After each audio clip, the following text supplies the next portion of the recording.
പാലക്കാട് തൃക്കടീരിയിലെ മിച്ചഭൂമിയിൽ വനം റവന്യൂ വകുപ്പുകളുടെ സംയുക്ത പരിശോധന. മിച്ചഭൂമിയിലെ വനവൽക്കരണം എന്ന മീഡിയ വൺ ക്യാമ്പയിനിലെ വിവരങ്ങളുടെ അടിസ്ഥാനത്തിലാണ് പരിശോധന നടത്തിയത്. വിവിധ രേഖകൾ രണ്ട് വകുപ്പുകളും ശേഖരിച്ചു. Media one impact.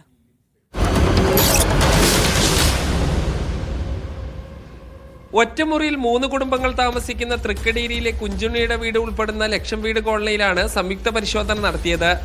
റവന്യൂ വകുപ്പിലെ junior superintendent Lijo Jose, taluk surveyor എന്നിവരുടെ നേതൃത്വത്തിലുള്ള റവന്യൂ സംഘവും Thiruvazhiyode forest section officer Shajahan A, forest division surveyor Kumaran എന്നിവരുടെ നേതൃത്വത്തിലാണ് സംയുക്ത പരിശോധന നടത്തിയത്.